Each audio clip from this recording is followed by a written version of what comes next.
So guys मैं थोड़ा SMC अपने स्टाइल में पढ़ाऊंगा। जो मेरा तरीका है मैं उस तरीके से पढ़ाऊंगा। एक्चुअल में जो बुक्स में और उन चीज़ों में लिखा हुआ है वो मैं नहीं पढ़ाऊंगा। इसीलिए आप लोग यहाँ पर हैं, जितने भी लोग हैं। सबसे पहले हमें क्या सीखना है एसएमसी के अंदर? सबसे पहले हम बात करेंगे टाइम फ्रेम। अगर हम टाइम फ्रेम की बात करें तो 1 minute, 2 minute, 3 minute, 5 minute, 10 minute, 15, 30 day, week, month, 3 month, 6 month, 12 month. ऐसा क्या हुआ कि हमें और मार्केट वालों को, चलाने वालों को या जिनको भी है, अलग अलग टाइम फ्रेम की जरूरत पड़ी। अगर हम मान लें कि सिर्फ एक 5 मिनट का टाइम फ्रेम बना दिया जाता, ठीक है, सिर्फ एक 5 मिनट का टाइम फ्रेम होता और उसी पर सारी दुनिया ट्रेड कर रही होती, तो जब हम कोई डब्ल्यू देखते तो सारी दुनिया को क्या होता? वो डब्ल्यू दिखता। मतलब अगर एक ही टाइम फ्रेम होता और टाइम फ्रेम नहीं होते, तो जो मुझे दिख रहा है वो तुम्हें दिख रहा है और वही लाखों ट्रेडर्स को दिख रहा है। और अगर वो डब्ल्यू जो मार्केट को चलाते हैं, वो उस डब्ल्यू को फेल कर देते, क्योंकि एक्चुअल में क्या करना है? आप लोग, हम लोग जिनको नॉलेज कम है, वो क्या है? हम है लिक्विडिटी। मतलब हम उनके लिए एक शिकार है। तो अगर वो डब्ल्यू दिखाकर एक ही टाइम फ्रेम पर सारी दुनिया को डब्ल्यू दिख रहा होता और सारी दुनिया डब्ल्यू पे काम कर रही होती और हर बार वो डब्ल्यू फेल होता, ठीक है, तो क्या होता? लोगों का ट्रस्ट उड़ जाता कि डब्ल्यू काम करता है। और अगर आप लोगों का ट्रस्ट, हम लोगों का ट्रस्ट इस डब्ल्यू पर नहीं होगा, तो बड़े प्लेयर्स हमारी एंट्री को कैसे खाएंगे? हम डब्ल्यू के नेक पे, हमें जो सिखाया जाता है, जो आज तक आपने सीखा है कि डब्ल्यू की जब नेक ब्रेक होगी तो आपको यहाँ पर बाइंग लेनी है ऊपर तक के लिए। बट एक्चुअल में होता क्या है? 10 में से 7 बार डब्ल्यू फेल हो जाता है।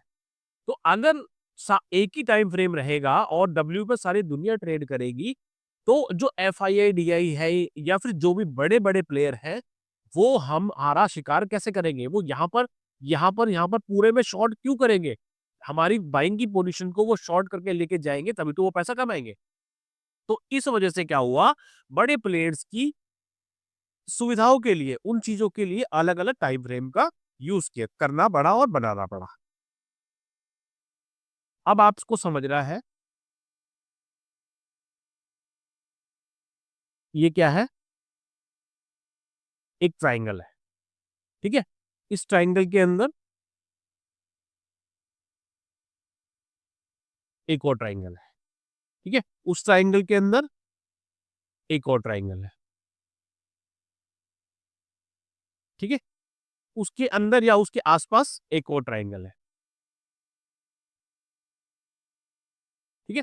उसके आसपास या उसके अंदर एक और ट्राइंगल है, ठीक है। अब इसका क्या मतलब है? इसका मतलब है एक ट्राइंगल के अंदर ट्राइंगल, उसके अंदर ट्राइंगल, उसके अंदर ट्राइंगल और उसके अंदर ट्राइंगल, या फिर आसपास ट्राइंगल ट्राइंगल, बहुत सारे ट्राइंगल है। अब इसमें क्या है? क्या आप ये कह सकते हैं कि ये जो बड़े वाले ट्राइंगल है ये ठीक है, या ये जो अंदर ट्राइंगल है ये ठीक है, या ये ठीक है, या ये ठीक?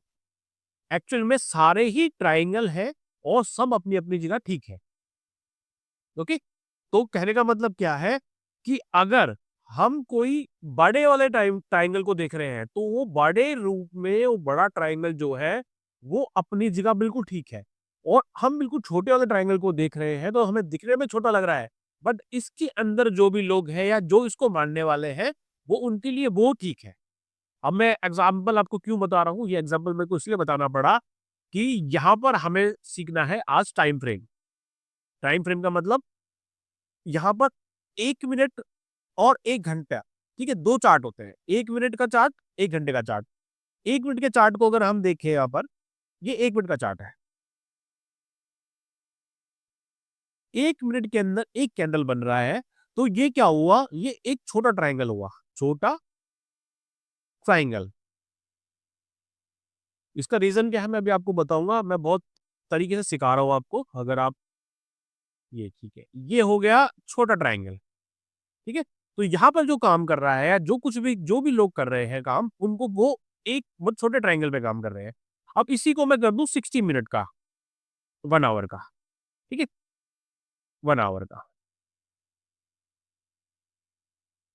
ठीक है। यहाँ पर छोटा सा दिख रहा है। अब 1 आवर पे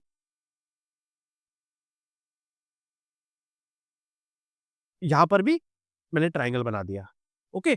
अब जो 1 घंटे का चार्ट है, 60 मिनट का जो चार्ट है, वहाँ पर 1-1 मिनट की 60 कैंडलें बनेगी। तो जो 1 मिनट का चार्ट देख रहा है, उसको 60 बार 60 टाइम्स, ठीक है? यहाँ पे समझना,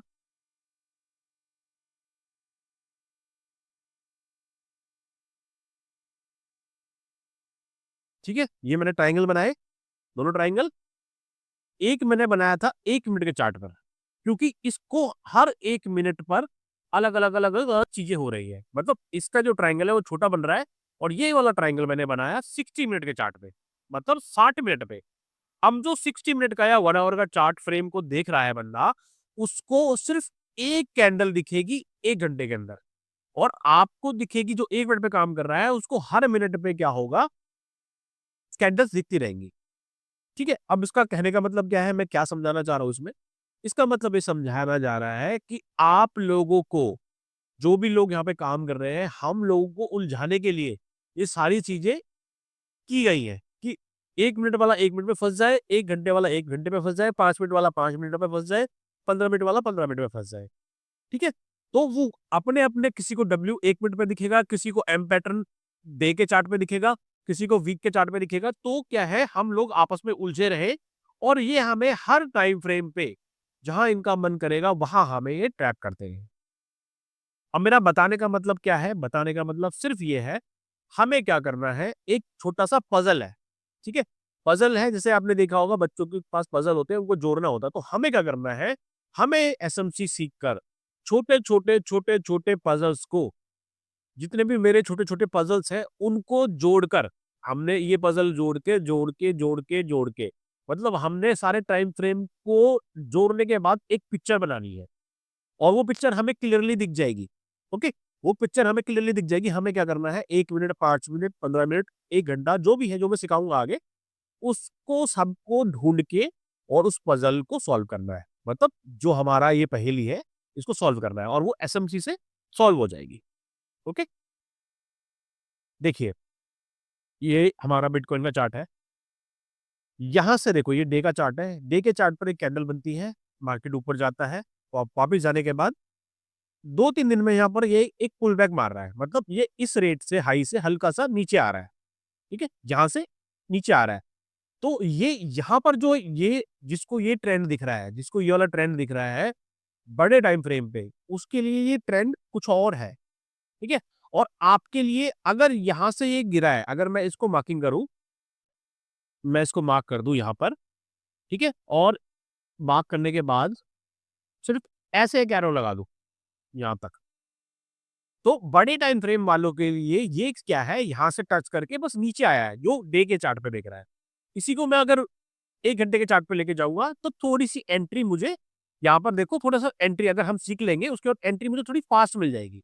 यहाँ पर मुझे थोड़ी 10, 15, 20 कैंडलें यहाँ दिख रही है, ठीक है? इसी को मैं अगर 30 मिनट के, 15 मिनट के चार्ट पे लेके जाऊँ, तो मुझे और ज़्यादा कैंडलें दिख रही है, ठीक है? तो कहने का मतलब क्या है, जो चीज़ डे पे होनी है, अगर हम उसको छोटे टाइम फ्रेम पे ले जाएँ और हमें एसएमसी आता हो या हमें अपनी चीज़ें आती हो करने वाली, तो हम उन चीज़ों को काफ़ी पहले पकड़ सकते हैं। जो चीज़ हमें 2 दिन के बाद दिखनी है या 3 दिन के बाद दिखनी है और हमें स्ट्रक्चर मैपिंग, जो कि मैं आने आगे वाली चीज़ों में सिखाऊँगा, तो ये चीज़ को हम यहाँ पकड़ सकते थे इतनी कैंडल्स पहले। अगर कोई ट्रेंड ऐसे जा रहा है, ठीक है? ओवरऑल वो ऊपर है, उसके बाद वो पुल बैक आ रहा है, उसके बाद वो फिर ऊपर जा रहा है, ठीक है? और उसके बाद वो कहीं भी जा रहा है, नीचे जाके ऊपर जा रहा है। तो यहाँ पर क्या है, जो बड़े टाइम फ्रेम पे कर रहे हैं, उनके लिए यहाँ पर है, और जो छोटे टाइम, मतलब यहाँ से लेके ये जो पुल बैक नीचे तक आया है, तो बड़े टाइम फ्रेम पे तो क्या है, वहाँ पर 2 कैंडल, 1 कैंडल, 4 कैंडल, ऐसी कैंडलें बन रही है। उनके लिए सिर्फ वो क्या है, एक कंसोलिडेशन है, उनके लिए ज़्यादा कुछ मैटर नहीं करती वो चीज़ें। बट जो छोटे टाइम फ्रेम पे, जैसे यहाँ मान के चलो, यहाँ पे 2 कैंडलें बनी, सॉरी, तो जो छोटे टाइम फ्रेम पे काम कर रहा है, यहाँ से ये पुल बैक है, बड़े टाइम फ्रेम पे ये पुल बैक है, यहाँ से मार्केट ऊपर जाता है। बट जो छोटे टाइम फ्रेम पे काम कर रहा है, जो भी लोग 1 मिनट पे कर रहे हैं, 5 मिनट पे कर रहे हैं, तो उनके लिए ये एक प्रॉपर ट्रेंड है, क्योंकि यहाँ पर देखो 60 कैंडलें उनको देखनी पड़ रही है। 60 कैंडलें, यहाँ पर 60 कैंडलें बनेंगी। अगर मैं मान के चलूँ 1 घंटे का चार्ट अगर मैं देख रहा हूँ यहाँ पर, और 1 घंटे के चार्ट पर 1 कैंडल बनती है। बट 1 मिनट का चार्ट जो बंदा देख रहा होगा, उसके लिए वो 60, तो उसके लिए जो 1 मिनट पे टाइम फ्रेम पे काम कर रहा है, उसके लिए एक प्रॉपर यहाँ से लेके एक यहाँ तक ट्रेंड है। और अगर हम आगे जो हम सीखने वाले हैं, अगर हम यहाँ पर जब 1 मिनट के चार्ट पर जब यहाँ पर ये पुल बैक बनेगा और हम ये देख लेंगे कि मार्केट में higher high, higher low, higher high, higher low ऐसा बनना शुरू हो गया है, ठीक है? उसके बाद तो फिर हम यहाँ पर कहीं पर भी एसएमसी सीख कर, यहाँ पर कहीं पर अपना ऑर्डर ब्लॉक ढूँढ कर और हम यहाँ पर छोटे टाइम फ्रेम पर 1 मिनट पर एंट्री मारेंगे और हम पूरा इस राइड को ढूँढेंगे और पकड़ेंगे। मतलब जो 1 घंटे पर होना है, उसको हम 1 मिनट के चार्ट पे या 3 मिनट के चार्ट पर पहले ही पकड़ लेंगे और छोटा-सा स्टॉप लॉस डालकर हम पूरी राइड को एन्जॉय करेंगे। ठीक है? ये ऐसा एसएमजी का पूरा कॉन्सेप्ट है। तो हमने आज क्या सीखा? हमने ये सीखा कि टाइम फ्रेम कितना ज़रूरी है, ठीक है? टाइम फ्रेम का क्या-क्या मैटर है। अब मेरा यहाँ पर रहेगा कम से कम मुझे 25 कमेंट चाहिए और 50 लाइक अगर मुझे मिलेंगे तो मैं अगला एपिसोड डालूँगा। अदरवाइज़ फिर मैं इसको छोड़ दूँगा क्योंकि चैनल पे ज़्यादा व्यूज़ भी नहीं आ रहे। कल भी मैं लाइव किया तो 30-35 व्यूज़ आए तो उतना टाइम देखो मेरे पास भी है नहीं। मैं लास्ट कोशिश कर रहा हूँ उस चैनल को चलाने की। तो अगर 50 आते हैं लाइक मेरे को और 20-25 कमेंट आते हैं तो मैं अगला इसमें एपिसोड डालूँगा, ठीक है? तो तब तक आप इसमें प्रैक्टिस करें और अगर वीडियो अच्छा लगा हो तो लाइक करें, सब्सक्राइब करें और कमेंट करें। Thank you very much.